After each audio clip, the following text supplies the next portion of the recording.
علمت نفس ما أحضرت فلا أقسم بالخنس الجوار الكنس والليل إذا عسعس والصبح إذا تنفس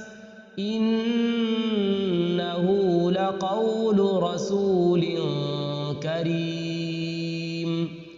ذي قوة عند ذي العرش مكين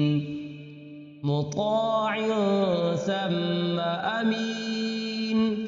وما صاحبكم بمجنون ولقد رآه بالأفق المبين.